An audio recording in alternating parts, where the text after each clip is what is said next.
Hello बच्चों, आज हम जानेंगे इक्विवेलेंट फ्रैक्शंस या समतुल्य भिन्न। बच्चों सबसे पहले तो हम यह रिमाइंड करें कि फ्रैक्शंस होते क्या हैं, तब हम जानेंगे इक्विवेलेंट फ्रैक्शंस के बारे में। तो सबसे पहले हम यह समझें कि फ्रैक्शंस होते क्या हैं।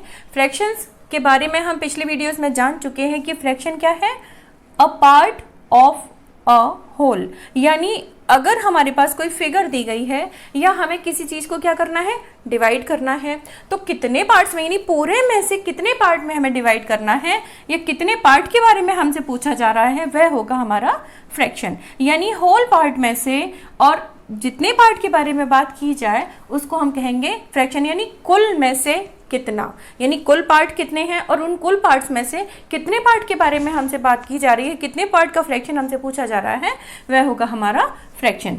फ्रैक्शन को जो हम डिनोट करेंगे किस तरह लिखेंगे, वो लिखेंगे हम न्यूमरेटर अपॉन डिनोमिनेटर। यहाँ पर न्यूमरेटर क्या है, पार्ट, यानी जितने पार्ट के बारे में बात की जा रही है वह हुआ हमारा न्यूमरेटर, और डिनोमिनेटर का मतलब है टोटल पार्ट, यानी होल, यानी पूरे पार्ट्स जो है वो हमारे पास कितने हैं, टोटल कितना है, होल पार्ट कितना है, वह होगा हमारा डिनोमिनेटर। उस टोटल में से कितने पार्ट का हमें फ्रैक्शन पूछा जा रहा है, वह होगा हमारा न्यूमरेटर।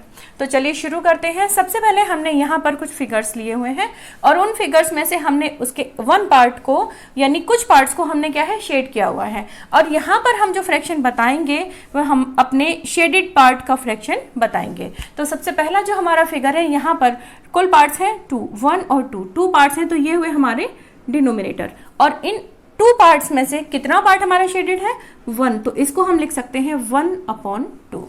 नेक्स्ट हम पोर्शन लेते हैं। यहाँ पर हम देखेंगे टोटल पार्ट्स हैं 1, 2, 3 एंड 4 पोर्शंस हैं, तो हमारा डिनोमिनेटर हुआ 4, और इन 4 पार्ट्स में से हम कितने पार्ट को शेडेड जो है हमारे उनका हम बताना चाहते हैं, ये हमारे 2 पार्ट्स। तो यहाँ पर शेडेड पार्ट का जो पोर्शन हुआ, फ्रैक्शन हुआ, वह हुआ 2/4।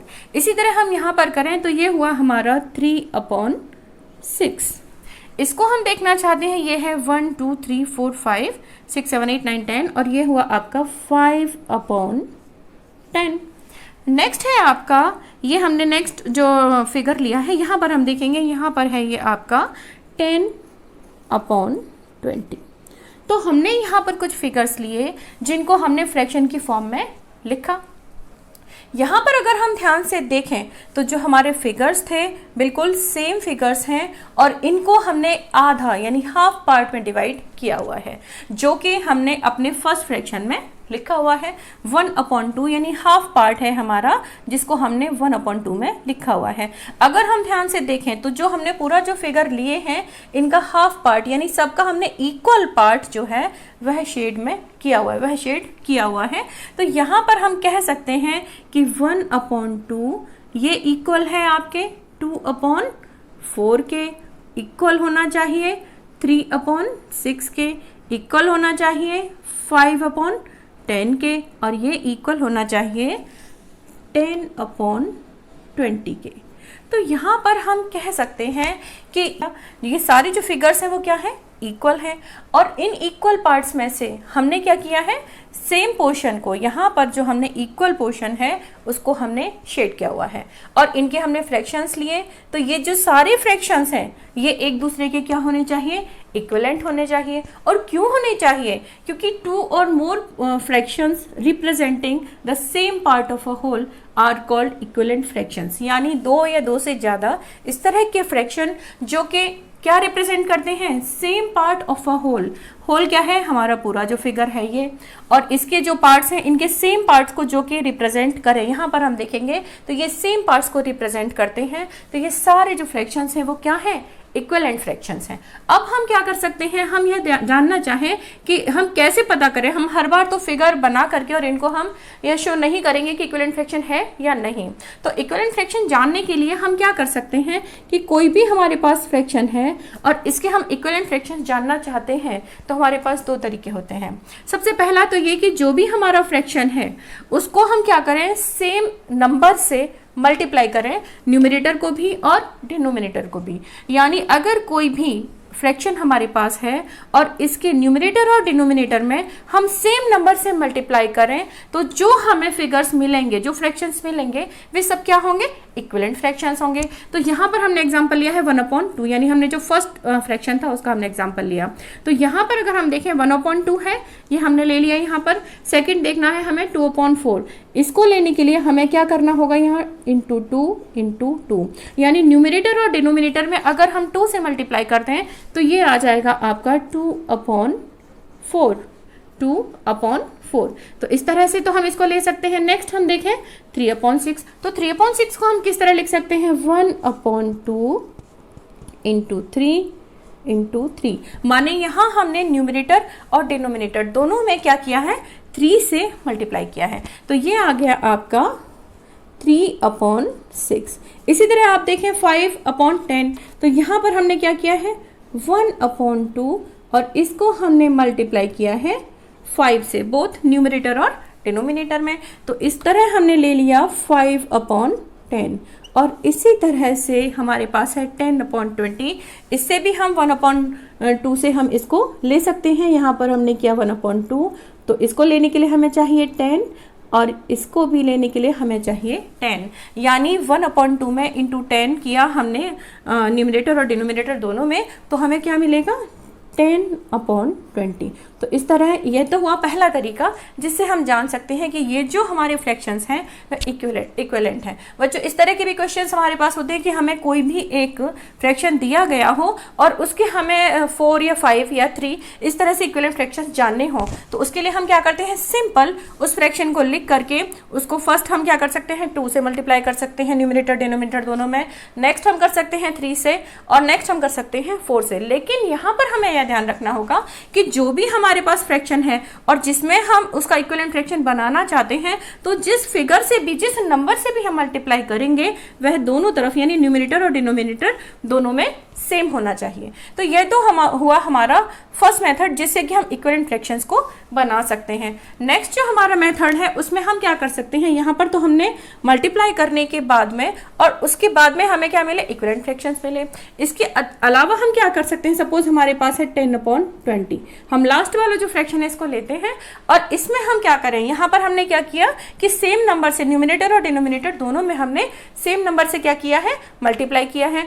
और तो अगर हम यहाँ पर 10/20 में सेम नंबर से क्या कर दें? डिवाइड कर दें किसी भी नंबर से, तो हमें क्या मिल जाएगा? सपोज हमने यहाँ किया 2 से, तो भी हमें इनका इक्विवेलेंट फ्रैक्शन मिल जाएगा। तो सपोज हमने यहाँ किया 10/20 में हमने न्यूमरेटर और डिनोमिनेटर दोनों में 2 से डिवाइड किया है, तो यहाँ पर हमें मिलेगा 5/10।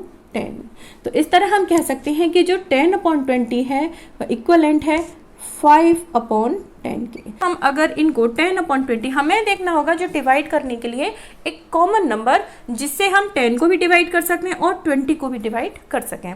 तो हम यहाँ देखेंगे कि हम 3 से भी इसको, इन दोनों को डिवाइड नहीं कर सकते और 4 से भी हम 20 को तो कर सकते हैं लेकिन 10 को डिवाइड नहीं कर सकते। तो 4 से भी हम इनके इक्विवेलेंट फ्रैक्शन, 4 से डिवाइड करके भी हम इनके इक्विवेलेंट फ्रैक्शंस को नहीं ले सकते। नेक्स्ट देखते हैं 5 से यदि हम इनको डिवाइड करें तो दोनों ही जो नंबर हैं वो 5 से डिवाइड हो सकते हैं। तो यहाँ पर जो आपका आंसर आ जाएगा ये आ जाएगा आपका 2/4। तो इस तरह से आप कह सकते हैं कि 2/4 जो है वह भी 10/20 का इक्विवेलेंट फ्रैक्शन है। इसके अलावा हम और किस फिगर से इसको, और किस नंबर से डिवाइड कर सकते हैं? यहाँ पर हम देखें 10/20 है और सिंपल अगर हम इन दोनों को 10 से ही डिवाइड कर दें तब देखें अब हमारे पास आ जाएगा 1/2, यानी हम कह सकते हैं कि 1/2 जो है वह भी 10/20 का इक्विवेलेंट फ्रैक्शन है। तो बच्चों, सबसे पहले हम यह जानें कि इक्विवेलेंट फ्रैक्शन है क्या। मतलब 2 या 2 से ज़्यादा फ्रैक्शंस जो कि रिप्रेजेंट करते हैं same part of a whole. यहाँ पर हमने एक होल फिगर लिया और यहाँ पर हमने अलग अलग तरीके से इनको पार्ट्स में डिवाइड करके तब इनके इक्वल पार्ट को हमने शेड किया और शेड करने के बाद में जो हमें फ्रैक्शंस मिले, ये सभी फ्रैक्शंस क्योंकि इस होल के सेम पार्ट को रिप्रेजेंट करते हैं, तो ये सब क्या है? इक्विवेलेंट फ्रैक्शंस हैं। इक्विवेलेंट फ्रैक्शंस को जानने के लिए, यानी अगर हम फाइंड आउट करने इक्विवेलेंट फ्रैक्शंस, इसके लिए हमारे पास 2 मेथड होते हैं। पहला तो है कि जो हमारा बेसिक फ्रैक्शन है, जो हमारा सबसे पहला फ्रैक्शन है, उसमें हम क्या कर सकते हैं 2, 3, 4, 5, 6 यानी आगे जितने भी हमारे पास नंबर्स होते हैं उनमें से हम किसी भी नंबर से उनको मल्टीप्लाई कर दें। लेकिन यहाँ पर हमें ध्यान रखना होता है कि न्यूमरेटर और डिनोमिनेटर दोनों में हम सेम नंबर से ही मल्टीप्लाई करें, और इस तरह से हमें अपने इक्विवेलेंट फ्रैक्शंस मिल सकते हैं। और नेक्स्ट है हमारे पास डिवीजन मेथड। डिवीजन मेथड में हम क्या करेंगे, जो भी हमारे पास फ्रैक्शन है जिसके हमें इक्विवेलेंट फ्रैक्शंस फाइंड आउट करने हैं, तो हम सेम नंबर से यानी किसी भी नंबर से दोनों नंबर्स को क्या करें, डिवाइड कर सकते हैं। यहाँ हमें यह ध्यान रखना होता है कि जो दोनों नंबर्स हैं यानी न्यूमरेटर और डिनोमिनेटर हैं वे कैसे होने चाहिए, जो जिस नंबर से हम डिवाइड करना चाहते हैं उसे न्यूमरेटर भी डिविजिबल होना चाहिए और डिनोमिनेटर भी डिविजिबल होना चाहिए, तभी हमें हमारा इक्विवेलेंट फ्रैक्शन मिल पाएगा। यहाँ पर हमने 10/20 के इक्विवेलेंट फ्रैक्शंस निकाले, तो ये हमें मिले 5/10 और 2/4 एंड 1/2। तो बच्चों आप भी इसी तरह कोई फिगर लीजिए जिसको कि आप अलग अलग पार्ट्स में डिवाइड कीजिए। यहाँ पर आपको यह याद रखना है कि जो आप शेड करना चाहते हैं वह पोर्शन कैसा होना चाहिए, सेम आना चाहिए। सपोज आप इस तरह से ना करके अगर इसको इस तरह से भी करना चाहें और तब इसके इक्वल पार्ट्स को देखना चाहें, तब भी आप इक्विवेलेंट फ्रैक्शंस को बना सकते हैं। नेक्स्ट आपको यदि इक्विवेलेंट फ्रैक्शन बनाने हैं तब उनको सेम नंबर से मल्टीप्लाई कर सकते हैं या सेम नंबर से डिवाइड कर सकते हैं, तब जो आपको फिगर्स मिलेंगे, जो फ्रैक्शंस मिलेंगे, वे सब क्या होंगे, इक्विवेलेंट फ्रैक्शंस।